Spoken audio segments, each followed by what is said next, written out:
Hey, what's up? And welcome back to another dope episode of Taryn Swears. I get really passionate about that just because I really get excited about what I get to talk to you guys about each and every time. But seriously, the feedback I've received since launching this podcast just a short time ago has been so heartwarming. I'm so grateful to all of you that have listened to the first few episodes and provided feedback, have even submitted some requests for interviews you'd like to hear, and even topics that you want me to expand on.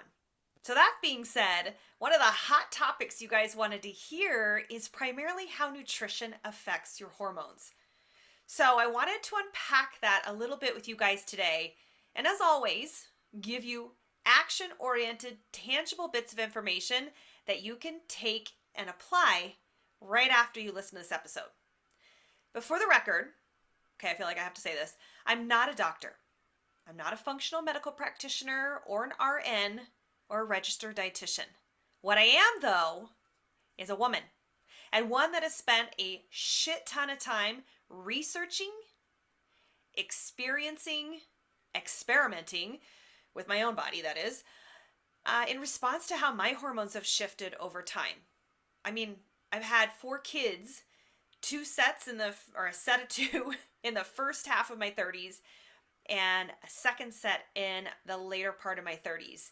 And you know what they say, your hormones take a massive turn in your mid 30s. And I recognize that literally the moment I hit 35, and I'm now 44. So from then, I've done a deep dive, and it's actually what prompted me to go back to school for nutrition. So I have gone back for a full year, and I got my certification from the Institute of Integrative Nutrition, which I went back and chose that school intentionally because I loved the holistic approach that they took to all things nutrition, right? So they covered the entire gamut and any trend out there as it relates to dieting that has come and surfaced, and the history of it, who it maybe worked well for and applied towards, and why some of them just kind of came and went, why some of them are dangerous, why some of them work well, and everything in between.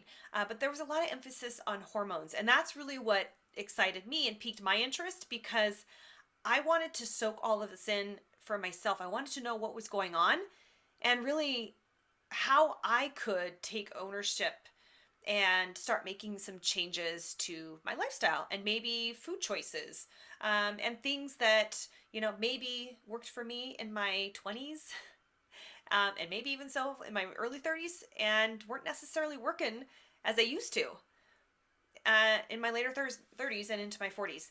So, my goal in learning all this is I wanted to share it with others that would want to listen, right? And really encourage women to trust their bodies and tap back into their intuitiveness. Over time, I think we've lost touch with our innate ability to listen to our bodies and follow our gut. Like, we've come to think that someone else might know better than we do. So, I mean, don't take that as not being an advocate. When there is a medical need of some sort, by all means, there is a necessity to a lot of that. However, I think we are really quick to rush to mask a symptom versus wanting to address the root cause so we can see if we can't heal that naturally. And there's a lot that I think we could uncover there. And I really do feel starting with nutrition can make a significant difference, not only because I've experienced it, but I've seen a lot of clients be able to make massive overhauls in their overall health, come off medication for high blood pressure, cholesterol. There's some things that obviously they may need to be on, anxiety, depression, and such, but the things that can be controlled through diet, it's so fascinating to see changes made through nutrition. So, what if you could become your very own scientist, your own doctor, even investigator? And that's what I want you guys to think about when you listen to these episodes or you read something on nutrition or you see an article posted. Like, be open minded and maybe be willing to learn something different that maybe you wouldn't otherwise. So, what if you armed yourself with the power and perspective to research investigate, and apply some changes that might just have a small effect and begins to address some of your root cause or maybe brings them to light. I truly do believe that there's a lot that can be healed if we just started with our nutrition.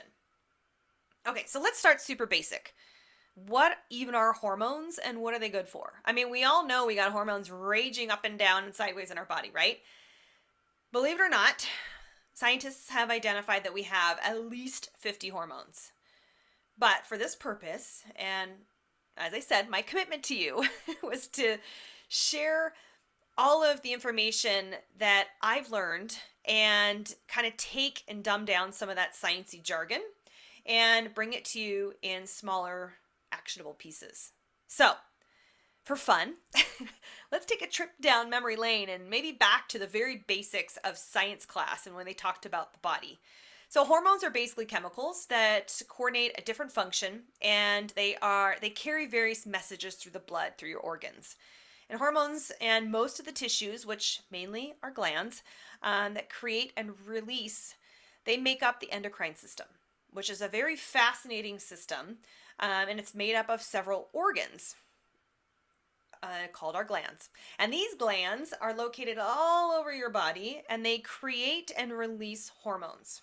So that's where this kind of, fascination and all kinds comes together on a sciencey level. But this is the main goal, or the main role, the various bodily processes that hormones have. Metabolism, homeostasis, which these are things like your blood pressure, your blood sugar regulation, fluid and water retention, electrolyte balance, and body temperature. Your growth and development, your sexual function, your reproduction, your sleep and wake cycles, and your mood, which we all know vary week by week, day by day, So now that we got our basic science lesson out of the day, high five. We went back to school for a hot second. But let's talk about how nutrition affects our metabolism. So that's the one I really wanted to spend some time on because that's the one that really fascinates me and that I spend a lot of energy in talking with clients. So what happens to your metabolism when it's nourished? Well, it's jazzed. It's on fire. You're seeing your waistline slim down, maybe water retention being released. You see an increase in your energy, maybe your sleep's improving, your sex drive's improving, and likely killing it in the gym. And on the flip side of that, what happens when your metabolism is undernourished, meaning you're in a caloric deficit? Well, you're sluggish. Fat loss tends to come to a screeching halt, which fucking sucks. Your sleep is wonky, your energy is low, and likely your workouts suck too. Right? So what if we could change all of that, or at least make some changes, dial by dial, day by day, food by food, whatever that looks like. But primarily thinking about the foods that you're currently consuming. And if you are the latter of what you're experiencing with your metabolism being undernourished, so you're sluggish, you're not seeing fat loss, you're not feeling that your workouts are resulting in anything, it likely is a direct effect of the food that you're eating or not eating, for that matter. So have you taken inventory? And I know that if you listen to a couple episodes before, I talk about specifically what to look for when you're tracking food. But you have to actually track the food. And that's where the fascinating information you start to collect. And that's when you really get to become your scientist, your investigator. You get to become your own doctor. Start tracking and taking inventory of the foods that you're consuming and see if you can't make a direct relation to how your body feels. Because remember, you're the only one that knows how your body feels. You know how it feels when you wake up. You know how it feels when you're on your period. You know how it feels at the end of a workout or during a workout, when you look in the mirror, when you slide on those pants. You are the only one that knows how your body feels. Nobody else. Yes, a doctor can tell you that you have high blood pressure, your cholesterol, your hormone levels, or this, that, or the other, but you are the only one that knows physically how you feel. And nutrition is a direct result of your energetic intake and outtake, or output, if you will. So, nourishment, energy from your nutrition that you receive, is a result of what you're going to eat and the combination of the macronutrients that you consume. So, most people that come to me, and primarily women, because I do work with mostly women, when they come to me, they say, well, I eat really clean. Okay, great. What are your workouts? And then they tell me what their workouts are. I go to the gym 4 or 5 times a week. I balance strength training, or, some would rather do cardio because they think that that's going to help drop weight quicker. And then I'll usually pump the brakes and say, okay, hold on. Are we looking for weight loss or are we looking for fat loss? And of course, everyone's looking for fat loss, right? And of course, oh yeah, it would be great if I saw the scale change and the downward trend. Like, okay, who wouldn't love that? But if you could reduce your fat, your body fat, that's the goal, right? The weight will change or it won't depending on your genetic makeup, your height, where you're starting at, right? Like you might actually be at a really healthy weight on the scale at 150 pounds. But it's just a matter of manipulating your body fat percentage and your lean muscle mass, right? So when a client says, well, I eat really clean, I have some salads, I eat fruits and vegetables, and, I love avocado, and, I do eat some chicken and some fish. Okay, great. How much chicken and fish do you eat? Give me like a week example of what you eat. And so when I get that information, that's to me telling, and I go, oh, well, you're eating 1,100 calories and you're working out 4 or 5 times a week for 45 minutes to an hour, and you're eating 1,100 calories. Like your body is starving. So no wonder you are crashing towards the end of your workouts, or you just don't feel fulfilled from them. Maybe your sleep is intermittent. Your energy is lackluster. Your sex drive's lackluster. And you're not seeing results, right? Like you feel like maybe you're almost gaining weight, right? Like how many of you have killed it in the gym? Like, yes, I'm going to wake up tomorrow, I'm going to see a better number on the scale, only to find that the scale keeps going up. Now, you could be killing it in the gym and gaining muscle. We know that muscle weighs more than fat, but a lot of times that's the clothes aren't fitting better. And when you're building muscle and dropping body fat, your weight might stay the same, but you find your jeans slide on a little bit better. Your leggings feel a little bit more roomier and less muffiny. You don't have the muffin top popping over, which, after a weekend of fun and, eating out and hanging out with some friends, sometimes that happens, right? And sometimes that's just compounded over time with just lack of knowledge as to what the appropriate amounts of foods that you should be eating. So going back and taking a look at your food for a week. And so I always encourage clients, whether they work with me or not, because you really can source and identify this information as long as you're willing to educate yourself a little bit on what to look for. And that's my goal, is to teach you and advise you, give you some guidance in that regard. But go to MyFitnessPal or any tracking app. Start tracking and logging your food for a week. And what I want you to look at primarily is how much protein are you consuming and fats. So for women, that's a huge indicator. And 9 times out of 10, women will come back and go, well, I'm getting about 60 grams of protein. And fortunately, a lot of them can't see my jaw drop, because 60 grams of protein is so low for just the average female to get out of bed and exist in the day. That doesn't even account for their level of activity, whether, they're moving about with their day, with their job. Even if they have a desk job, that's still super low. And then add on workouts, add on hormones all over the place. That is a very, very low amount of protein to consume. Now, I'm not going to tell you how to go and calculate your protein, but you can go and grab my macro guide actually, and it has an interactive calculator. So you can calculate your own macros.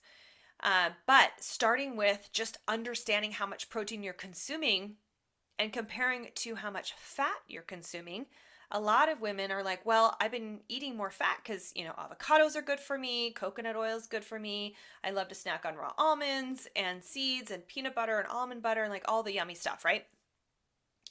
And then, having a really high fat intake, low protein, and then, carbs might be all over the place, which most people are eliminating or doing super low carb because they think that's going to help drop body fat quicker, which, fun fact, it doesn't.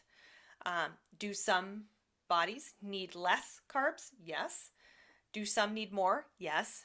So this is where you get to be the investigator and you get to be the one to experiment. Because if anyone can tell you they have a perfect plan for you that is all laid out, you just need to follow it and you're going to see incredible results, red flag, run. So nobody knows exactly how you're going to respond to a certain quote unquote nutrition plan.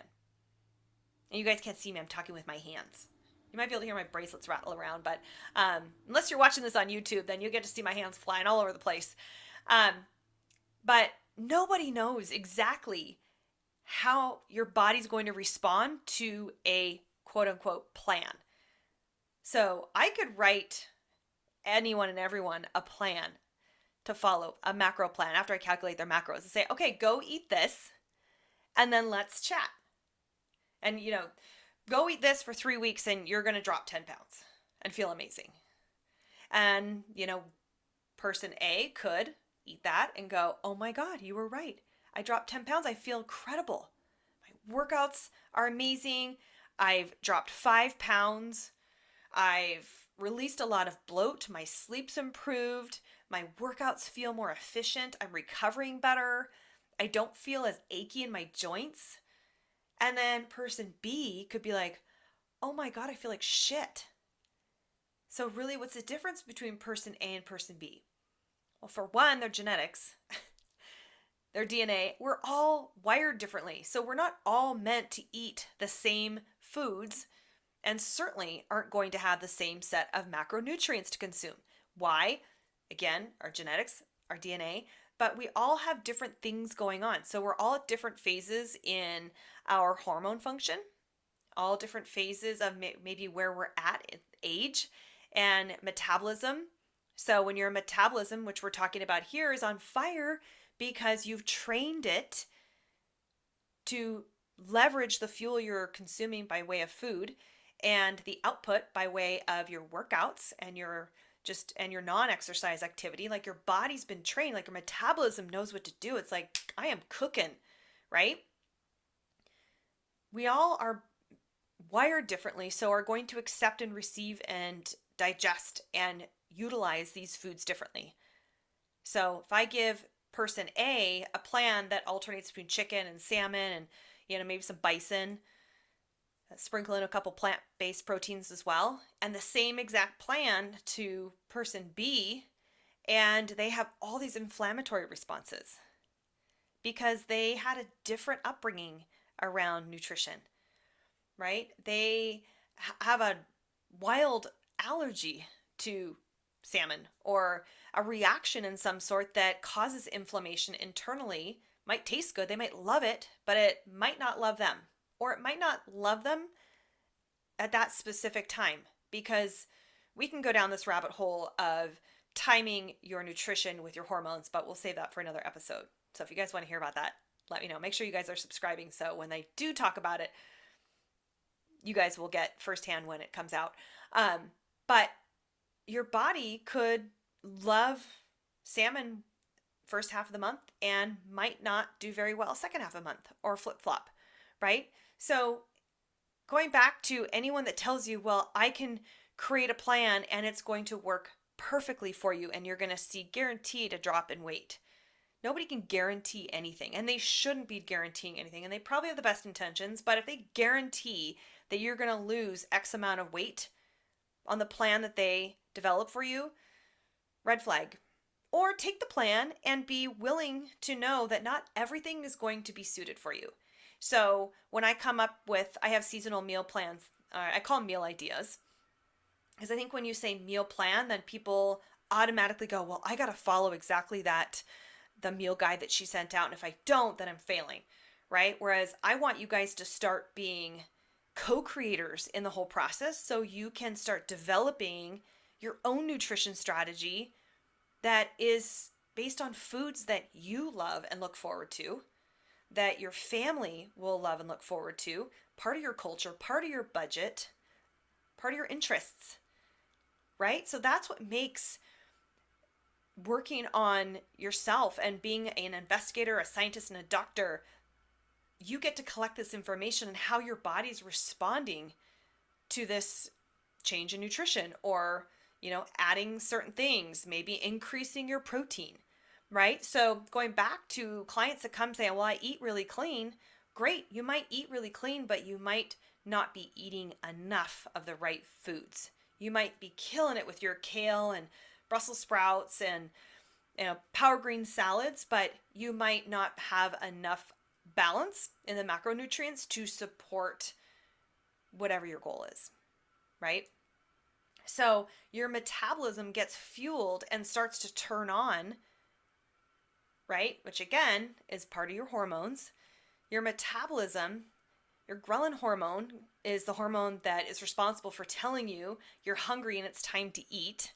And a lot of times we don't listen to it because we're like, oh, well, so-and-so eats every 2.5 hours, or so-and-so goes 6 hours without eating, so I'm going to do that too. And I'm going to disregard the fact that my energy is completely depleted and I can't focus. I'm like cross-eyed right now, but so-and-so's cousin's best friend's aunt lost 30 pounds doing this, so I'm going to do it. We got to stop like chasing what other people are doing. Be willing to take the time to experiment with ourselves, right? So that hormone tells you when it's time to eat. And if we could get back in touch with learning and listening to it, then we can start firing our metabolism back up and working on the efficiency behind it, because we're fueling ourselves with the appropriate macronutrients that our body needs. And it takes time to get there. I tell clients, if you go download my workbook, I say it in the workbook as well. First of all, take inventory of what you're eating right now without judgment. Just write it all down, log it in MyFitnessPal or whatever app you use. And then once you do establish your macros, whether you're working with me or you set your own macros through the interactive calculator I have, work your way up to what those macros are and track how you feel in the journey and the process as you get closer and closer to hitting those macros. Because your goal is to get to an optimal amount, meaning a consistent amount that you can get in day after day effortlessly. Not, well, I went from 60 grams of protein one day to 150 the next day. Like, that's near impossible, and I never recommend that. You're going to feel like shit, honestly. You're going to feel so stuffed. You're probably going to jack your digestive system up to the point where you might not be able to poop. You're going to feel a little constipated. So take that into consideration. So when you are working on something like this, like, okay, I'm going to do what Taryn said. She made these recommendations that I just need to increase my protein. So give yourself a certain amount of time, like 4 weeks, to build up, maybe 6 weeks to build up to a consistent amount of increased macronutrients that you were consuming before, or rebalancing them. Some people are getting in the appropriate caloric intake, but it is not appropriated enough based on the macronutrients, meaning they're eating far too much fat, not enough protein, and maybe a little bit too many carbs or not enough carbs, and most of their calories are coming from fat, which again, fat's great, but we can also overdo a good thing, right? Like anything. And that's why I really think macros and understanding them is so important and such a sustainable way of a nutrition strategy for most anyone, because whether you have an autoimmune disease, whether you have hormone deficiencies, or you don't have any of those and you're just a normal functioning being that the rest of us probably want to strangle, are jealous of, Um, Understanding what your macros is a total lifestyle thing, because you're not cutting out calories, you're not cutting out food groups, but you are manipulating those macronutrients based on what your body's energetic needs are at that time. Whether you are killing it in the gym, you're going 4 or 5 times a week and you're in there for an hour and a half, you've got to eat the appropriate amount of macronutrients to account for that workout. Maybe you're injured and you're not able to do something aggressively, or you're not able to even get out and do much more than a 10-20 minute walk because you're healing a shoulder issue. Well, then you are going to adjust the macros based on where your body's at currently. That doesn't mean that you're cutting out food groups, but you're just changing that appropriation so you have the adequate amount of energy that your body needs to fulfill, so you can address those hormones that are communicating something to you, that are telling you that your metabolism's low, telling you your sex drive's low, which, maybe doesn't take much to address that, or your mood's shitty or constantly shitty, that your sleep is compromised. You wake up and you're just so exhausted. You're just not getting enough sleep. And you know what, moms, I totally get it. You got young kids, really unexpected. You can never really probably determine what your night's sleep's going to be based on the age of your children. They might wake up often. So that's tough. I get that. I've been there for so many years. And finally, and we still have our moments, right? And I feel it the next day. I don't need some professional to tell me that I didn't get enough sleep. Like, I know I didn't get enough sleep. And I don't need a ring, and I don't need a band to tell me how much sleep I got. I pretty much can tell when I wake up, you know? Now, I'm not knocking those. If that's something that you feel like you get a lot of intel from, great. Again, it's information that you get to collect. And that's what I really want to encourage you guys to do, is be that investigator. So all the information that you're collecting from the food that you're eating, how you feel when you consume it, how you feel after a workout, how you feel when you're going to bed, how you sleep, how your cycle symptoms are. I mean, we can go, like I said, I can go down a whole rabbit hole in talking about period symptoms, but I will say that I guarantee if you start eating the appropriate amount of macronutrients that your body needs, if you are relatively symptomatic when you're getting your cycle, I guarantee you're going to see a change, and a positive change at that.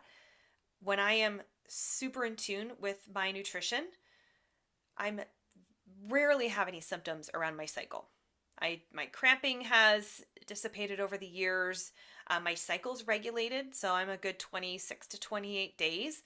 My bleed's heavier for about 3 days, and then it subsides. And I might have kind of like the, annoying shit that lingers for like 2 or 3 days after, but it's not painful anymore. And I used to get really uncomfortable. And was that a result from being on birth control, up until my mid-20s? Maybe. I don't know. And I will say that, after each child, my hormones settled and my cycles changed a little bit. God, it was a blessing. I swear, my last two, I breastfed for about 17 months with each of them. I don't think I had a period for like 2 years. And then, got pregnant, then didn't have a period again for another 2 years. It was amazing. And then I got it back and I'm like, damn it. Now I'm going to have a period for, however long until I hit menopause, which I'm not there yet. But I know perimenopause is knocking on my door. I'm 44 years old, so it's bound to happen soon. Anyways, I want to leave you with the, hopefully, encouragement and the empowerment to go and start being your own investigator, right? Address some of the issues that might be lingering and find out the root cause. See if just switching around your nutrition, spending more time focusing on increasing your protein. I talk a lot about prioritize your protein. Literally, if anything, just increase your protein.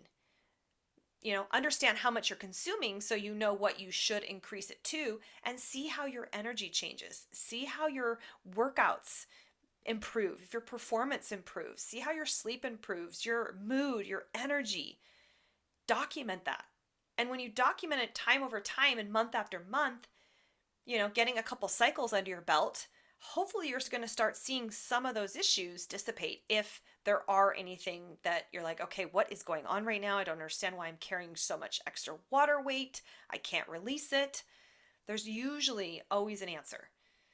And start with yourself. Start being that investigator. And of course, as you need to advise and have that medical support, go see your family practitioner, go to a functional medical doctor. They're incredible because functional medical doctors are going to work towards the root cause. And I'm not saying that most general physicians will not, because a lot of them want to as well. They want to heal you and get to that root cause. Not everyone wants to mask the symptoms.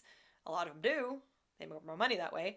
But a lot of them want to address the root cause and be an advocate with you.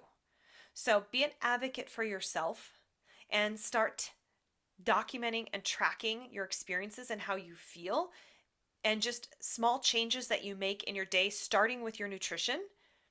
And that goes by understanding what you're consuming, everything, even the bites of clearing off your kids' plates because you don't want to be a food waster.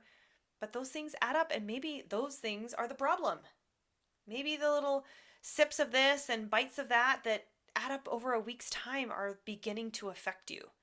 So just be considerate of those things, be honest about the process, own everything, and embrace it. And be a data collector and be super fascinated with the process. I promise you, you'll learn so much more about yourself. You'll be so much more empowered to continue to expand on this and just make little changes time after time so you don't get overwhelmed. Don't go from 0 to 60, right? Or 60 grams of protein to 150 grams of protein like that. That's a lot, and your body is not designed to be able to figure out how to metabolize that, and honestly wouldn't be able to digest it effectively and utilize it as it should when you do it that fast. So give yourself some time and train your body to be able to build up the increase in calories that your body should be taking in order to experience that energetic output that you desire and see the results that you want. I hope this was helpful. I hope you got something out of it. Maybe you're entertained just a little bit with my antics. But be sure you guys subscribe. Got a lot of really great episodes coming down the line, and I don't want you guys to miss one. But until then, I'm really grateful for you listening. I would love your feedback, so be sure you pop on, give your feedback to whatever platform you're listening on. And if you are listening, tag me. Share it on social media. I would love to reshare it. I would love to know what you took from this and what you're going to do, and in turn, how it affected you. All right, with that, I'm going to let you guys go. You guys have a great rest of your day. Take care.